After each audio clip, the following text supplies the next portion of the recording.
민수기 23장 13절로 26절입니다. 구약성경 236쪽, 237쪽에 있습니다. 민수기 23장 13절에서 26절까지 한 절씩 교독하겠습니다. 민수기 23장 13절에서 26절입니다. 발락이 말하되 나와 함께 그들을 달리 볼 곳으로 가자. 거기서는 그들을 다 보지 못하고 그들의 끝만 보리니 거기서 나를 위하여 그들을 저주하라 하고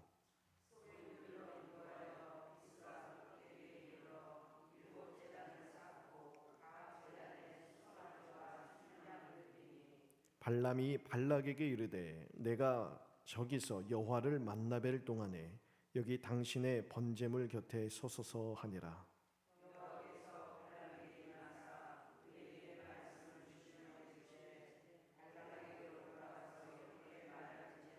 발람이 가서 본즉 발락이 번제물 곁에 섰고 모압 고관들이 함께 있더라. 발락이 발람에게 이르되 여호와께서 무슨 말씀을 하시더냐.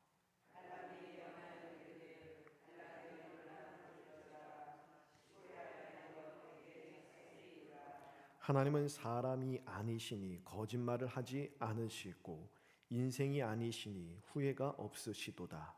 어찌 그 말씀하신 바를 행하지 않으시며 하신 말씀을 실행하지 않으시랴.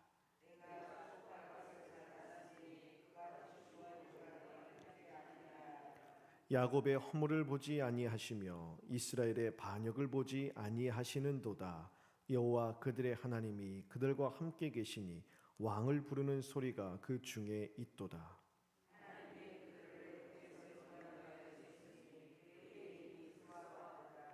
야곱을 해할 점술이 없고 이스라엘을 해할 복술이 없도다. 이때 야곱과 이스라엘에 대하여 논할진대 하나님께서 행하신 일이 어찌 그리 크냐 하리로다.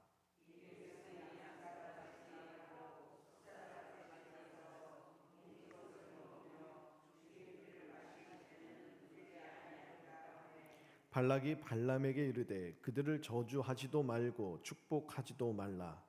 발람이 발락에게 대답하여 이르되 내가 당신에게 말하여 이르기를 여호와께서 말씀하신 것은 내가 그대로 하지 않을 수 없다고 하지 아니하더이까. 아멘. 이스라엘을 저주해 달라고 요청을 했는데 저주는커녕 이스라엘을 향하여 도리어 복을 선언한 이 발람에게 발락은요 어찌 그렇게 할 수 있느냐 항변을 했죠. 따지는 것이죠. 그도 그럴 것이 얼마나 당황스러웠겠습니까?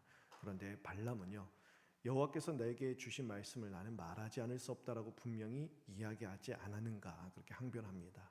그래서 오늘 이제 13절 14절에 보니까 발락이요 발람을 다른 장소로 데려가는 것입니다.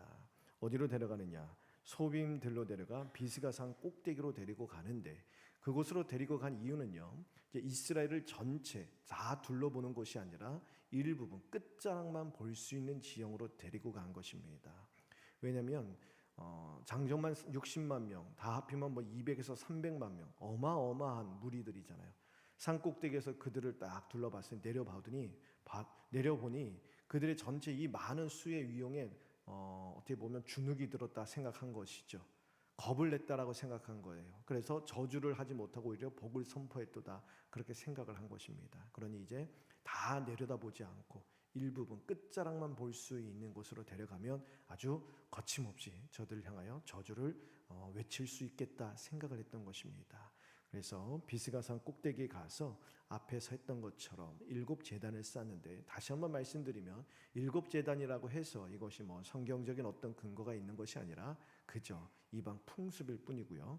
보면 발람이 이야기하죠. 당신을 향한 제단 곁에 서 있으라고요. 하나님을 향한 제단이 아니에요. 결국 자기를 위한 제단을 쌓았던 것입니다.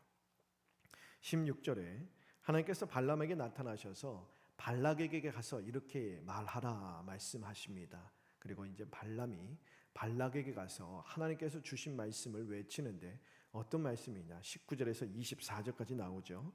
먼저 19절 보시면 하나님은 인간이 아니시기 때문에 실수하거나 변함이 없으시다 하신 말씀을 반드시 이루신다라고 말씀하십니다. 그리고 20절에 발람이 하나님께로부터 이스라엘을 향한 복된 말씀을 받았는데 어찌 내가 축복을 선언포하지 아니할 수 있겠는가, 그렇게 외치죠. 그리고 21절에 하나님은 야곱의 허물을 보지 않으신대요. 그들의 반역을 보지 않으신다라고 말씀하십니다. 이스라엘이 죄가 없다는 게 아니에요. 이스라엘이 반역을 저지르지 않았다는 것이 아니라 틈만 나면 불평했지요. 돌아서면 원망하고 목이 곧은 백성이었습니다. 그런데 그들이 행한 죄를 하나님이 다 계수하거나 그들이 행한 이 범죄한 행동으로 그를 바라보지 아니하시고 그들과 맺은 언약으로 말미암아 그 언약 때문에 하나님은 여전히 그들을 신실하게 인도하고 계시다라는 거예요. 하나님이 그들과 맺으신 언약 때문이지 그들이 죄가 없기 때문이 아니라는 것이죠. 그러니까 하나님의 언약 가운데에 있는 하나님의 백성이라는 뜻입니다. 그리고 22절에 하나님은 그들을 크신 능력으로 애굽에서 건져내셨다. 23절에 하나님의 권능의 손이 함께하기에 그 어떤 주술로도 복술로도 그들을 해할 수 없다. 24절에 마치 수사자, 암사자와 같이 움킨 것을 먹고 죽인 피를 마시기 전까지 결코 쉬지 않는다. 즉 목표한 바가 있으면 끝까지 그것을 이룬다는 거예요.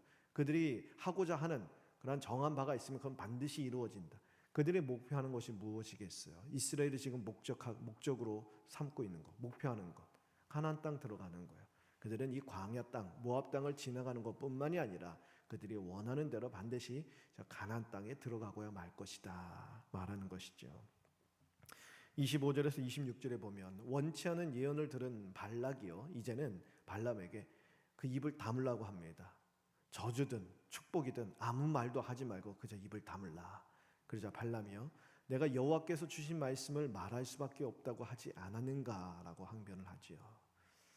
오늘 발람이 자기가 원하는 대로 저주를 선포하지 않자 장소를 바꾸어 가면서 재차 저주해달라고 요청을 했습니다. 앞에서 말씀드린 것처럼 맨 처음에 그 바할 그 신당에 있는 그 산에서 내려다 봤을 때는 이스라엘이 끝없이 펼쳐지는 그 수많은 그런 무리들을 봤을 때 겁에 질렸구나. 저 많은 이스라엘 수를 바라보고 주눅이 들었구나. 그래서 저주를 선포하지 못했구나 생각을 해서 끝자락 일부분만 볼 수 있는 곳으로 옮겨서 아주 거침없이 저주를 해달라고 부탁을 했던 것이죠. 참으로 어리석은 생각이었습니다. 이스라엘을 지켜주는 것은 눈에 보이는 그들의 수가 아니었기 때문이죠. 눈에 보이지 않은 하나님의 손길이었는데 그것을 바라보지 못하니 이런 어리석은 생각을 갖게 된 것입니다. 우리도 마찬가지예요. 우리의 배후에 계신 하나님의 전능하신 손길이 우리를 붙들어 주시고 지켜주시는 것이지 우리의 손에 붙잡고 있는 것, 내가 부릴 수 있는 어떤 것들, 그것들이 우리를 지켜주는 것이 아닙니다. 하나님은 우리를 지켜주실 뿐만이 아니에요. 우리의 삶에 두신 하나님의 놀라우신 뜻을 변함없이 이루어 가세요. 사람이 아니시기 때문에 실수하지 아니하시고 시건치 아니한다. 옛날 성경에 그랬죠. 헛말을 하지 아니하신다는 것. 말씀하신 말을 반드시 이루시는 하나님이세요. 그 하나님이 나의 아버지, 우리의 하나님이 되어 주셔서 우리 가운데 두신, 내가 하나님을 찾고 사랑한 것도 아니에요. 우리는 하나님을 찾을 수도 없어요. 사랑할 수도 없어요. 죄와 사망 가운데 죽어서 하나님과 끊어져서 하나님과 원수가 되었다 그랬어요. 우리는 틈만 나면 하나님의 자리에서 끌어내리려고 하는 사단의 그러한 멍에에 매여 있는 하나님과 원수된 자였어요. 틈만 나면 예수 그리스도를 십자가에 못 박으러 외쳤던 자들처럼 하나님을 모욕하고 하나님을 조롱하는 자들이었다고요. 그런데 하나님께서 우리를 그 죄와 사망 가운데 건져내 주시고 원수 되었던 자를 하늘에 있는 모든 신령한 은혜, 예수 그리스도가 누리는, 예수님이 어떤 분이세요? 하나님의 아들이시요 하나님이시잖아요. 그러니까 하나님이 그 예수 그리스도가 하나님께로부터 받는 그 모든 신령한 은혜와 복을 우리도 누리는 그런 하나님의 후사요 하나님의 자녀가 되었다는, 그렇게 이 놀라운 복을 받는 자로 삼으신 하나님 그 구원한 능력이 우리를 그냥 구원하신 것으로 끝나는 것이 아니라 이 땅에 사는 날 동안에도 영원한 저 하늘나라를 살아가듯 하나님 우리와 함께 하시고 동행하시며 우리 삶 가운데 뜨신 하나님의 뜻을 변함없이 이루어 가신다는 거예요. 얼마나 놀라운 일입니까? 우리가 바로 그러한 은혜와 복을 받은 하나님의 자녀다라는 사실을 오늘 이 말씀이 다시 한번 보게 해주는 것입니다. 여러분 도마 아시죠? 도마가 뭐라 그랬어요? 예수 그리스도가 십자가에 달리시기 전에 마지막 그 말씀을 제자들과 함께 마지막 만찬을 나눌 때 가자, 우리가 주와 함께 죽으러 가자라고 도마로 외쳤어요. 베드로는 뭐라고 외쳤습니까? 다른 사람들은 다 버릴지라도 나는 끝까지 따르겠다고, 오게라도 따라가겠다고. 하지만 그 어느 누구도 자기의 말을 지키지 못했습니다. 오직 예수님만 하신 말씀을 끝까지 지키셨어요. 아버지께서 나에게 준 자들 하나도 잃어버리지 않으시겠다. 사단이 밀을 까부르듯 요정하였지만 너희의 믿음이 떨어지지 않기를 내가 기도한다. 예수님만이, 오직 주님만이 하신 말씀을 끝까지 다 이루시는, 마지막까지 사랑을 베푸시면서 하신 말씀을 끝까지 이루신 분, 오직 예수 그리스도 한 분밖에 없으세요. 그 주님이 우리의 아버지, 우리의 주님이 되어주셨습니다. 그 변함없는 사랑으로 우리에게 주신 보배로운 약속을 끝까지 지키시되 오늘도 그 약속을 지키고 계신다라는 것이죠. 오늘 광야에서 그렇게 반복적으로 하나님을 원망하고 대적했던 이스라엘 백성, 틈만 나면 돌아서고 틈만 나면 불평했잖아요. 하나님의 선하신 것을 다 부정해버리고 심지어는 매일같이 내려주시는 만나조차도 하찮은 것으로 여기면서 그것을 나쁜 것으로 여겼던 이스라엘 백성들을 하나님이 뭐라고 하십니까? 발람의 입을 통하여 그들은 죄와 허물이 없다고 말씀하셔요. 어떻게 없어요? 없는 게 아니라 많아도 셀 수 없을 만큼 많죠. 그런데 그들의 모든 허다한 죄를 다 없는 것처럼 여기시며 그들을 신실하게 이끄시는 그런 하나님의 역사가 우리 가운데도 지금 이루어지고 있다는 것입니다. 우리가 이런 놀라운 구원의 은혜를 받았지만 우리도 틈만 나면 얼마나 불평하고 이 세상 가운데 살아가면서 이 놀라운 은혜를 받은 하나님의 백성답게 살지 못하고 이 세상에 있는 세상 방식과 세상 풍습에 젖어서 하나님의 빛의 자녀답게 살지 못할 때가 얼마나 많습니까? 하지만 그런 허다한 죄악과 불순종을 예수 그리스도의 크신 은혜로 다 덮어주시는, 이미 예수 그리스도의 보혈로 우리의 죄를 다 사하신 하나님께서는요 매일같이 이런 세상 풍습에 젖어 살아가는 그런 우리의 모든 허다한 죄도 그리스도의 사유의 은총으로 다 덮으시면서 마치 우리를 그리스도를 바라보신다는 것, 그리스도를 바라보듯 바라보시는 그 은혜와 사랑으로 오늘도 우리를 하나님의 뜻이 이루어지는 길로 신실하게 이끌고 계시다는 것입니다. 이것이 발람의 사건을 통하여 하나님의 자녀들에게 주시는 놀라운 확신과 위로입니다. 어떤 것도 어떤 사건도 그리스도 안에서 우리를 끊을 수 없다. 하나님의 복을 받는 우리들을 저주할 수 없다라고 말씀하고 계십니다. 지금 우리를 둘러싸고 있는 어떤 문제들이 있습니까? 질병의 문제, 또 사업의 문제, 자녀들의 문제, 경제적인 문제, 그 어떤 것도 우리에게 저주가 되는 일은 없다는 것입니다. 그리스도 예수 안에서. 왜냐? 그리스도 예수가 이미 우리를 위하여 저주가 되어 주셨기 때문이에요. 우리가 받아야 할 모든 죄에 대한 진노뿐만이 아니라 우리를 향한 사단의 불화살을 다 받으셨기 때문에, 그리고 죽음으로 그 모든 것을 다 이기셨어요. 부활의 능력을 우리를 붙들어주고 계세요.